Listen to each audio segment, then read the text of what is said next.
Consider the following two sentences. One of them represents a fantasy. The other one is reality.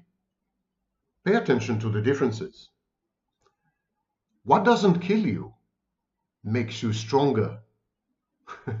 That's a fantasy, of course.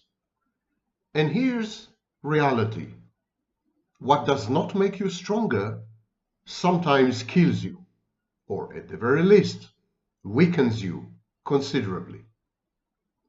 What is better? To be embedded in fantasy as a kind of defense or escape, or to adhere to reality, to remain with an intact reality testing? Sometimes people say, reality is too much for me. It's intolerable. It's unbearable. It's unpleasant. It's humiliating. It's discomforting. And I'd rather live in a daydream or a fantasy, because there I'm the master of my own destiny and fate, and I can hope. There is hope. But you see, reality is not hopeless. Every cul-de-sac, that's the correct pronunciation, cul-de-sac, not cul-de-sac. Every dead end is an opportunity to explore a bypass.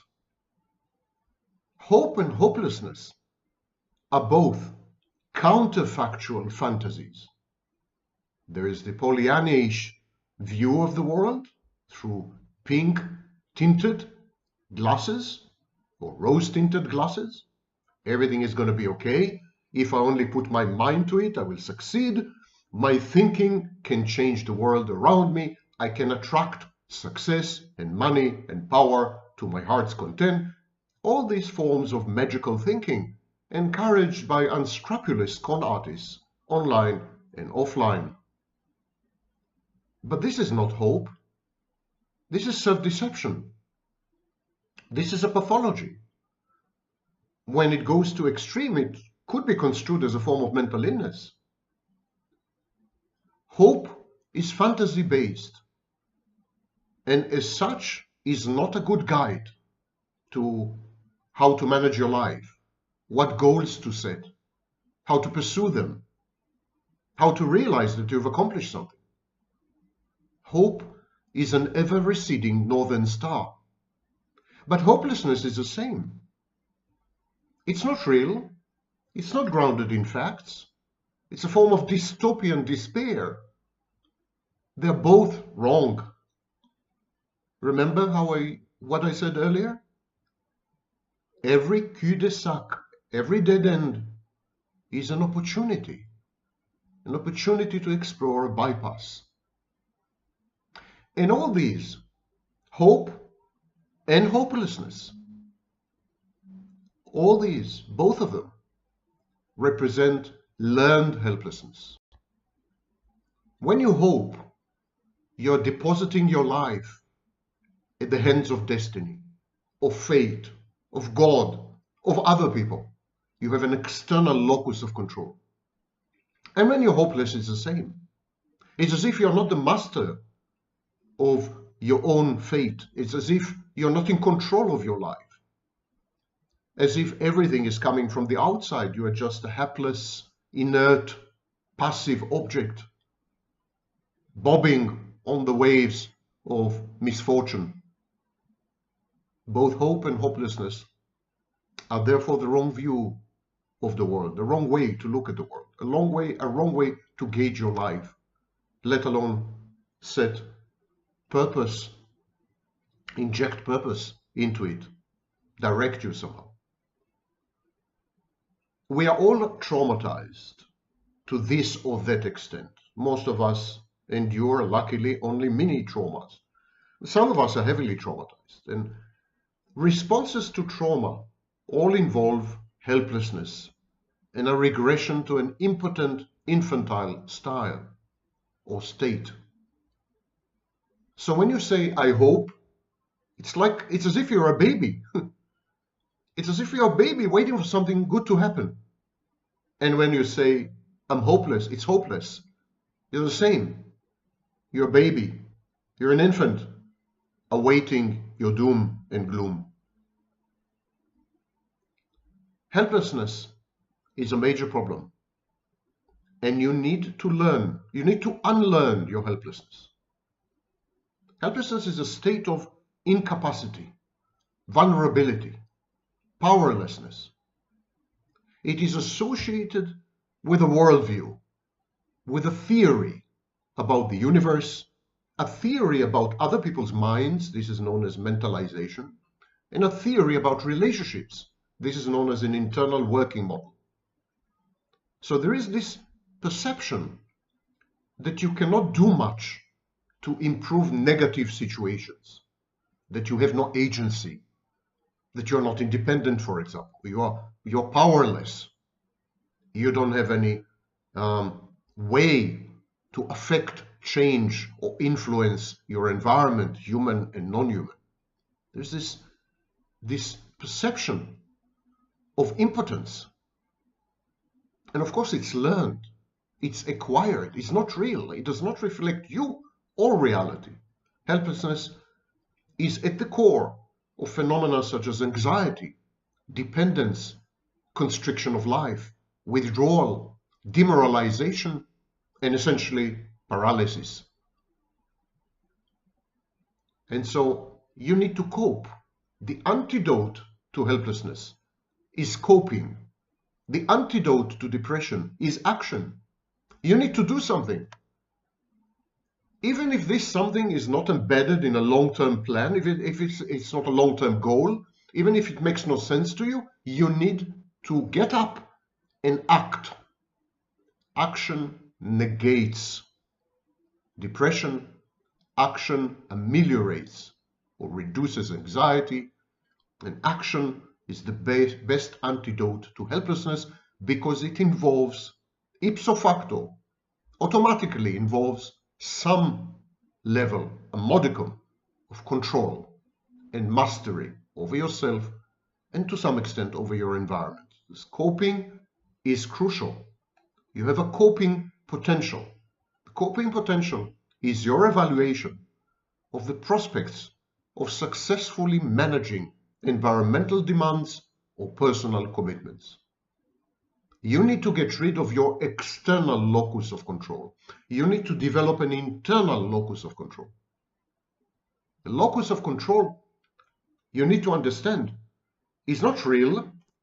It's not something that is absolutely proven. It's not scientific. It's a belief.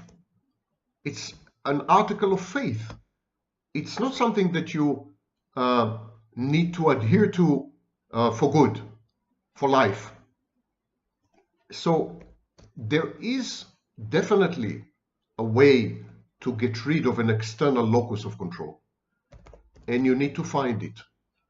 You need to find it because if you don't find a way to internalize your locus of control, you will always feel that you are out of control or that someone else or something else, circumstances, environment, other people control you. Locus of control is a construct.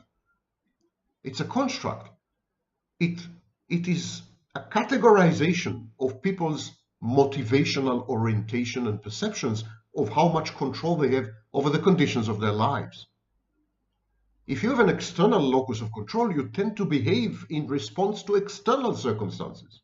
And you tend to perceive your life outcomes as arising from factors out of your control. And that includes other people.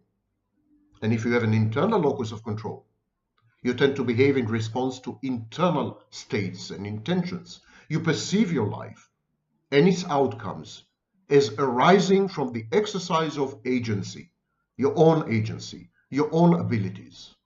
This was the pioneering work done by Julian Rotter.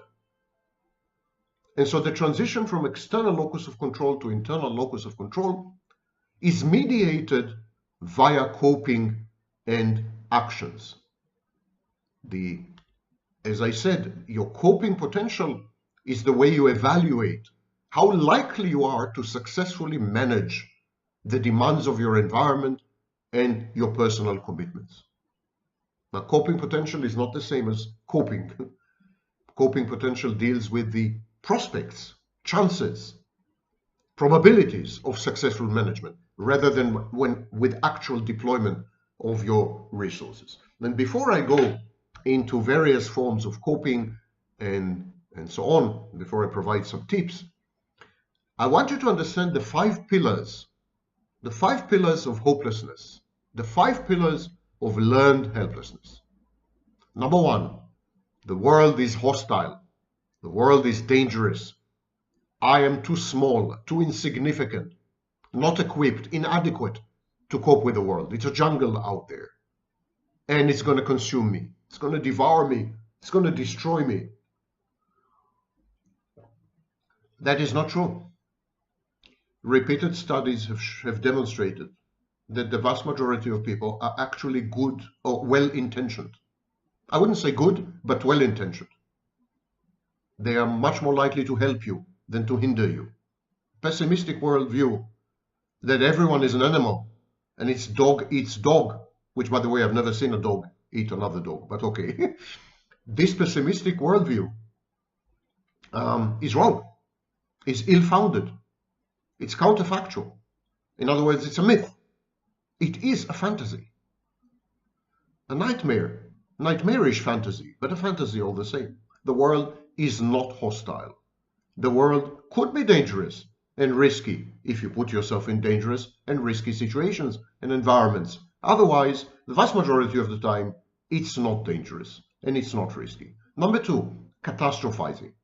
Remember, we are dealing with the 5 pillars of learned helplessness.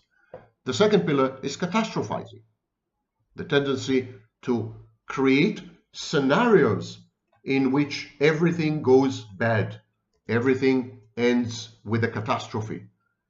And when you catastrophize, you exaggerate the negative consequences of events and decisions, and the emphasis is on exaggeration. Catastrophizing is a caricature. People catastrophize when they think that the worst possible outcome is also the most likely outcome, which is never the case. And they think that this bad outcome, this horrible scenario, this inevitable doom will occur from a particular action or a particular situation. They feel as if they are in the midst of a catastrophe, in situations that could be, of course, serious or upsetting or even threatening. But very, very rarely do we come across a disastrous, calamitous situation, an apocalypse. And yet people who catastrophize regard everything, even the most minor issues, hindrances, obstacles, problems, difficulties, they regard them as the harbingers of a total collapse of their world and their life. It's a form of paranoid ideation, the tendency to catastrophize. It increases the level of anxiety and generates maladaptive behavior. We awfulize, and this was first described by Albert Ellis, by the way, who is also responsible for a lot of work in the early study of narcissism. The 5 pillars of learned helplessness. Number 1, hostile world. Number 2, catastrophizing. Number 3, no agency.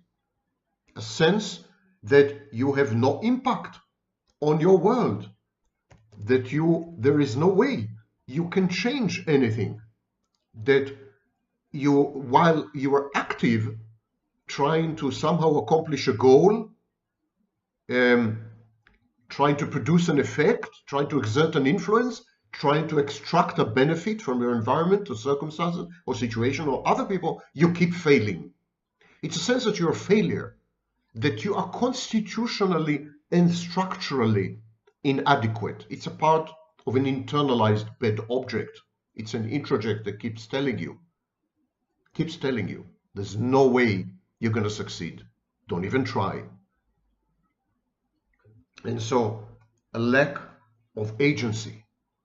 Number 4, a compromised sense of self-efficacy.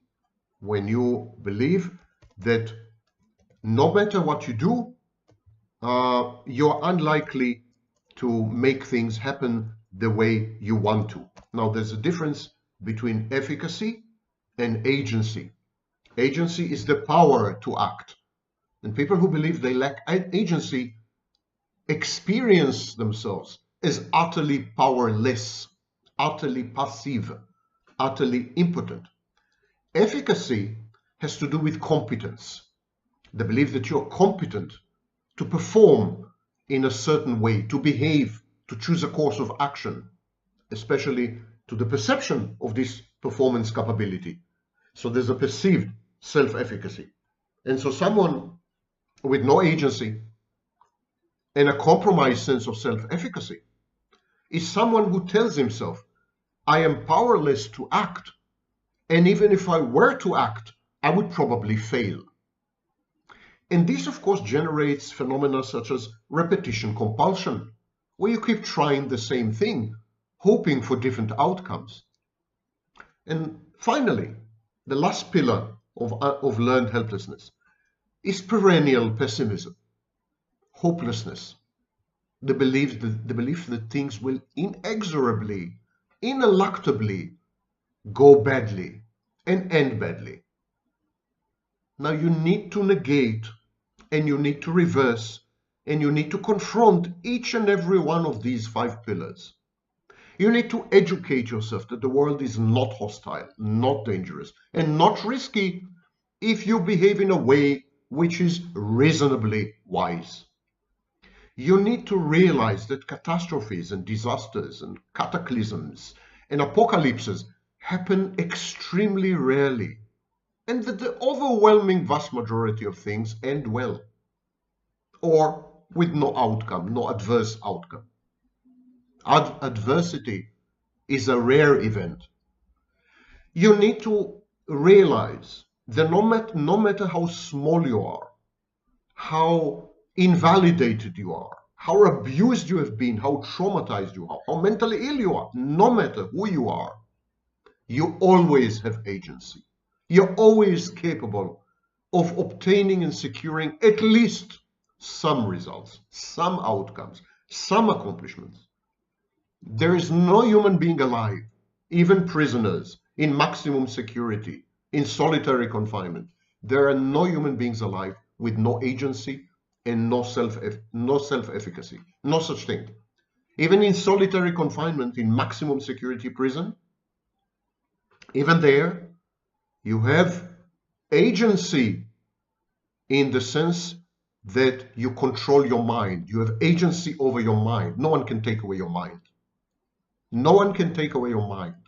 And that renders you self-efficacious. You just have to redefine your goals and targets and reap the resulting accomplishments. You reap what you sow. So we all have agency and self-efficacy. No one can take it away from us unless and until we die or we are executed. And finally, perennial pessimism is wrong. It doesn't describe the world accurately. It leads to maladaptive behaviors. It reduces self-efficacy. It's simply wrong. It's a wrong scientific theory. So is optimism. The world is somewhere in the middle. If you are pessimist, you're splitting the world. You're saying the world is all bad. If you're an optimist, you're splitting the world. You're saying the world is all good. The world is not all good. The world is not all bad. The world is somewhere in the middle. The world is painted in hues and shades of gray. It's subtle, it's nuanced. Once you got rid of these 5 pillars, you will have gotten rid of your helplessness. You will have unlearned your helplessness. Now, there are 2 ways to cope.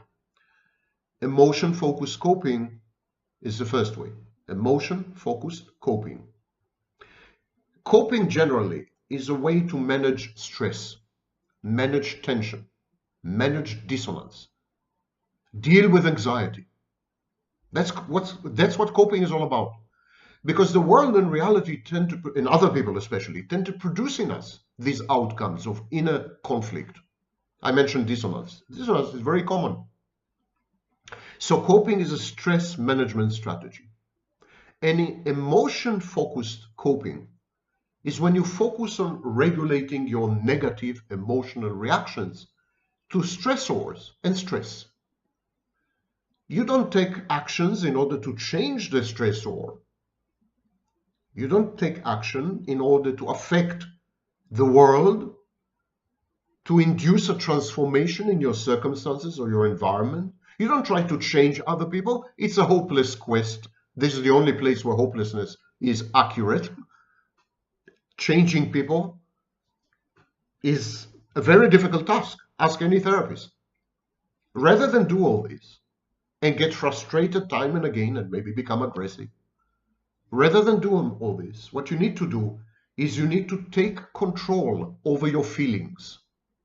You need to use cognitive and behavioral tools, including meditation, including relaxation techniques, prayer if you're religious, positive reframing, wishful thinking, support, social support, or maybe social withdrawal if you're embedded in a toxic environment. You need to talk to others, including mental health care professionals, and you need to talk to people who are positive. You need to avoid people who are negative. There's so much you can do. There's so much you can do in order to gain control over your emotions, to re-regulate your emotions, because learned helplessness invariably involves dysregulated emotions. That's why people with borderline personality disorder feel helpless. It's intimately connected. Your emotions are forms of cognition, we now know.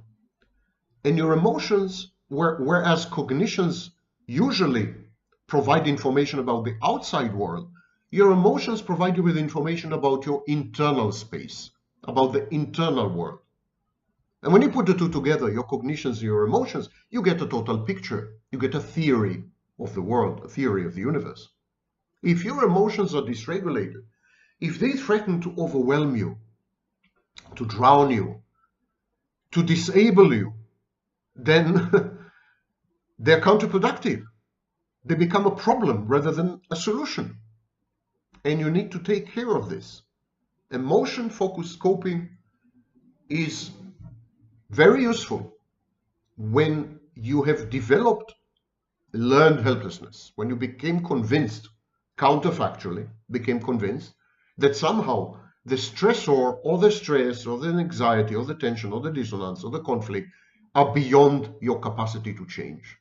When you feel that you have no agency and so on and so forth, by controlling your emotions, by regulating them, by sorting them out, by modulating them, by fine-tuning them, you regain control. And by regaining control over the inner world, you regain control over the outer world. This was first described and identified by Richard Lazarus and Susan Folkman in 1984. Emotion-focused coping involves a technique called reframing, which we use a lot in therapy, in psychotherapy, certain treatment modalities, especially cognitive behavior therapies. Reframing is an exceedingly powerful tool. Reframing is when you see something, a problem, for example, you see it in a totally new way, from a totally different perspective. You are used to seeing someone, you're used to seeing circumstances, you're used to observing situations, in one way, and then someone proposes to you via insight. Someone proposes to you to look at it, analyze it, regard it, and assimilate it in a totally different way.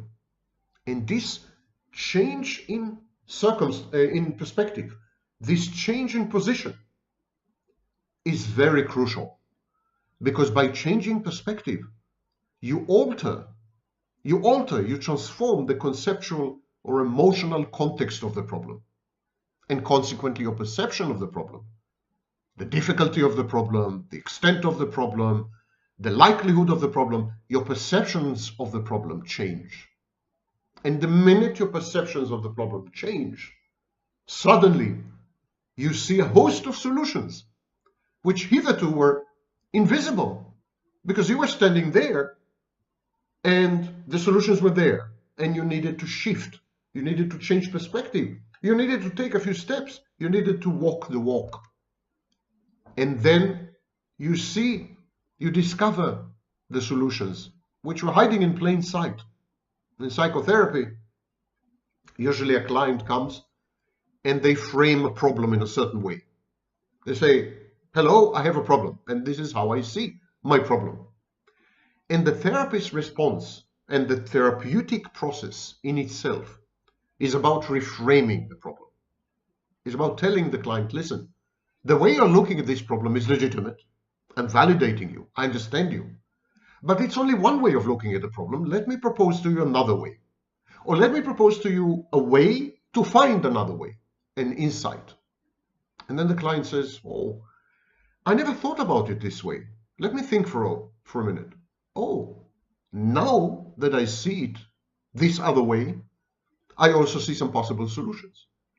The therapist reframes the problems and the thoughts and the feelings that the client associates with the problem.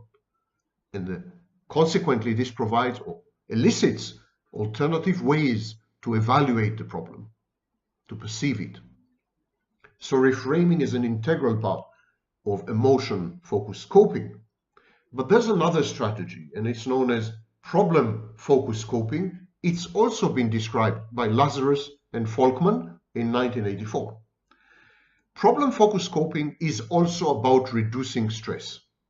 All forms of coping are about reconciling internal dissonances and conflicts, reaching a state of ceasefire or peace, internal peace. But problem-focused coping is a strategy where, rather than avoiding the stressor and dealing with your feelings or emotions or perceptions of the stressor, rather than do this, in problem-focused coping, you confront the stressor head on. You look the stress, the anxiety, and the tension in the eye. It's a war. You declare a war in order to decrease or eliminate the inner conflict and enhance your well-being and inner peace. So what you do, you regard the problem. Maybe you reframe it as well, but that's not always necessary. You regard the problem and you focus on the solutions. If you were to get stuck on contemplating the problem, analyzing the problem, regurgitating the problem, revisiting the problem, that is pathological. This is known as rumination, and it's a form of obsession compulsion. In problem-focused coping, the client is taught to confront the problem from the solution side, not so much to deconstruct the problem to its minutest atoms and elementary particles, not that, but to regard the problem as holistic, as a whole situation, and then come up with solutions. The emphasis is on the solutions. So for example, you're encouraged to confront people who are responsible or associated with the stressor. You are egged on to adopt what is known as instrumental action.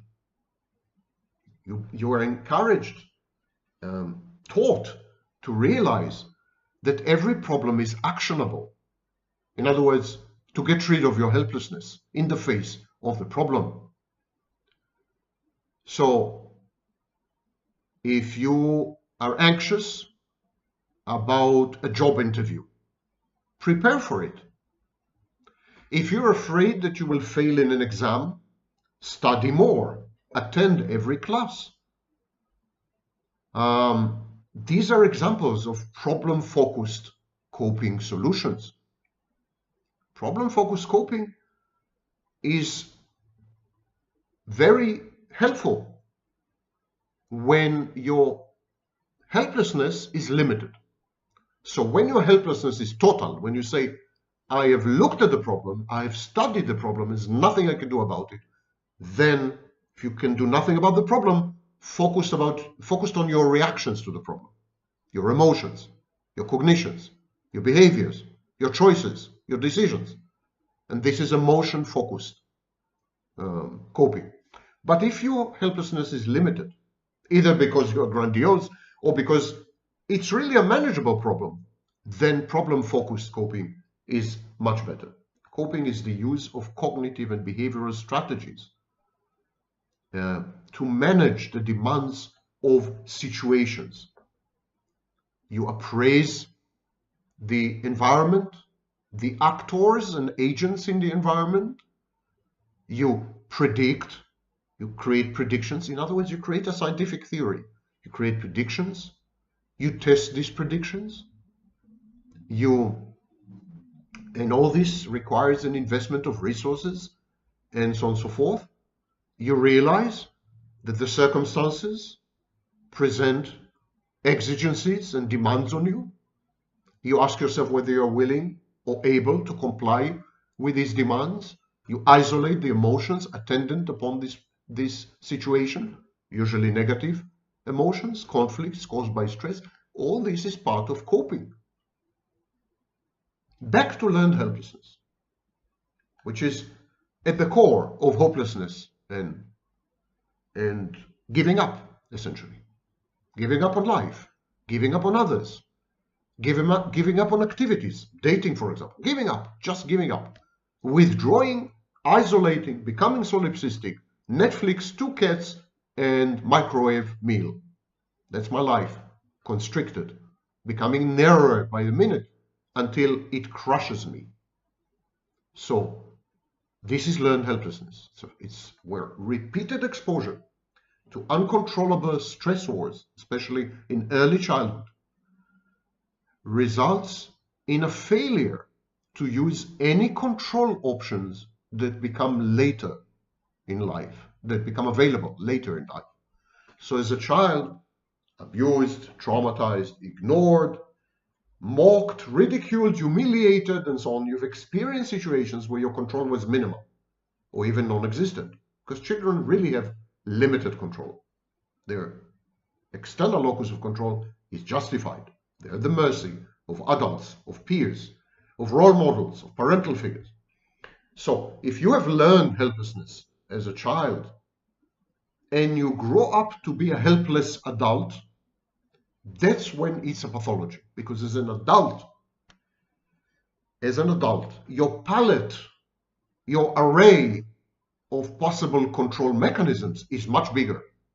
You have many more control options as an adult than as a child, and it would be wrong to import, to bring over your childlike learned helplessness and superimpose it on your adult life, to say, actually, in essence, to say, because I've been helpless as a child, I'm helpless as an adult. It's infantile regression. It's a regression. It's unhealthy. Individuals of this kind, they learn that they have no behavioral control over environmental events. They have no agency. And this undermines the motivation to make changes or to attempt even to alter the situation somehow, even minimally. Now, learned helplessness has first been described in 1967 by Bruce Overmyer and Martin Seligman. And they conducted experiments. They exposed animals, non-human animals, to electric shocks. And they discovered that the animals gradually, because the electric shocks were unpredictable, arbitrary, inescapable, inexorable, and so on, the animals they've learned to escape these shocks initially, but then gradually gave up. And they stopped trying. They ceased trying to escape the shocks. They have learned to become helpless. Learning and the acquisition of traits, behaviors, and mindsets is a whole huge field in psychology. And it is important to understand that learning is adaptative. And when we learn to be helpless, it's because we are truly helpless. The problem, therefore, is not in the fact that we have learned to be helpless. It's in the fact that we apply this learning in wrong environments, in wrong situations, in wrong circumstances, and with the wrong people later on in life, for example. So this is what happened to these animals. I think they were rats, but I'm not sure. Mice. This is what happened to these animals. They have learned that they are helpless, and they have learned the right thing, because the cruel, sadistic experimenters were torturing them with electric shocks for no reason known to the mice, for no reason that could have been known to the mice. So they gave up. However, when the mice were transferred to another device, when they were transferred to another apparatus, they didn't even try to explore the new surroundings, to learn whether they could control something here. They gave up. The mice imported their learned helplessness from one environment to another. They could have actually terminated the shocks in the next apparatus, in the new apparatus, but they didn't. So the experiment was described this way. Non-human animals exposed to a series of unavoidable shocks, electric shocks, later failed to learn to escape these shocks when tested in a different apparatus, whereas animals exposed to shocks that could be terminated by a response did not show interference with escape learning in another apparatus. A syndrome with three features developed. A motivational deficit characterized by a failure to respond when challenged with further aversive events. B, an associative deficit characterized by impairment of learning from successful coping. And C, an emotional deficit characterized by apparent underreactivity to painful events, although later research revealed that when you study corticosteroid levels, animals remain very stressed. So the stress carried over. Even when they changed apparatus, the stress carried over. And this is exactly learned helplessness. You carry the traumatizing, abusive, stressful situation in your mind with you. The stress is long gone. The abuse is long terminated. The trauma is a thing of the past. Everywhere outside except in your mind. In your mind, they're still very real. And you're reacting to your mind, not to the environment. And this is the core of the pathology. In the 1970s, Seligman continued his studies, and he discovered that learned helplessness has a lot to do with clinical depression. And this led him to propose the famous learned helplessness theory of depression. He said that depression is a kind of vulnerability. According to his theory, people repeatedly exposed to stressful situations beyond their control develop an inability to make decisions or engage effectively in purposeful behavior. And so much later in the 80s and 90s, we discovered a fit, a correlation, a very strong fit or correlation between learned helplessness and post-traumatic stress disorder. And so this has a lot to do with trauma and of all kinds, PTSD and later complex trauma. Gradually in life, we develop a coping strategy. A coping or coping strategies, multiple actually. Coping strategies, of course, reflect the coping potential and reflect the assessments of the situation. Is it a situation I can influence somehow? Something I can change? Circumstances I can get rid of? People I can ignore? In other words, do I have agency? Do I have an internal locus of control in this situation or not? So the coping potential plus the assessments and everything feed into the development of coping strategies, and coping strategies are not always adaptive. Many coping strategies are actually dysfunctional or lead to dysfunction. They are maladaptive. Coping strategy is therefore not a positive term, nor is it a negative term. It's a neutral term. Coping strategy is an action, or series of actions, or series of thoughts and emotions that we use when we come across stress, an unpleasant situation, a difficulty, a problem, or a threat. And these thought processes, these emotions, manifest by modifying our reactions and dictating our course of action. There's a conscious and direct approach to the problem. Defense mechanisms are actually coping mechanisms, but they're unconscious, while coping mechanisms are defense mechanisms made conscious and externalized. Many coping strategies or coping mechanisms involve aggression to some extent. But I repeat again, there are coping strategies and mechanisms which are essentially maladaptive. An example is, of course, pathological narcissism, where the coping strategy is fantasy and cognitive distortion known as grandiosity. The coping strategy of the narcissist is to ignore reality, delete it, divorce it, invent a paracosm, an alternative reality within which he is godlike. Now that's a coping strategy. The psychopath's coping strategy is defiance, recklessness, contumaciousness, rejection of authority, and generally externalized aggression. The borderline's coping strategy is acting out. So you see, there are many examples of pathological or pathologized coping strategies and mechanisms which lead to coping behaviors. Coping behaviors involve a characteristic, often automatic action or sets of actions that people take when they are confronted with threats or with challenges or with stress or even with internal anxiety. Coping behaviors could be adaptive, they could be positive.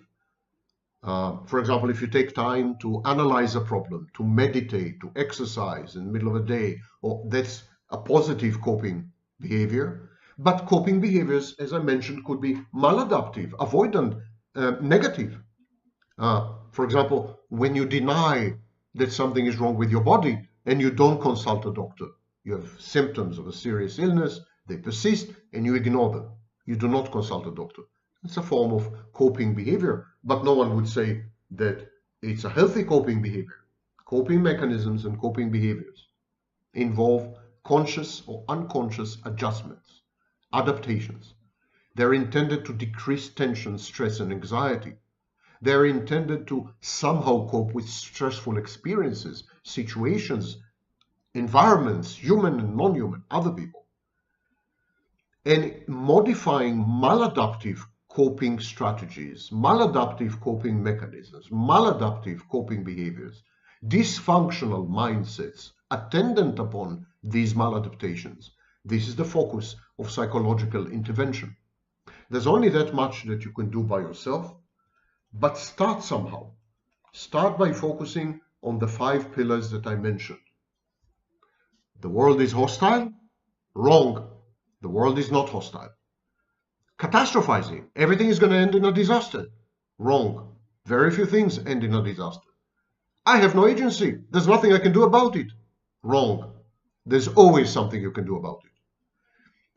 I'm not very good at what I do. I'm inadequate. I keep failing. I have no self-efficacy. Wrong. The more you try, the more likely you are to succeed. Practice makes perfect. And finally, I'm a pessimist. It's all bad. Wrong. Nothing is all bad. The world is partly bad and partly good. You need to stop splitting. You need to integrate the world and realize that we all live in a twilight zone of gray, nuance, and subtlety. Good luck.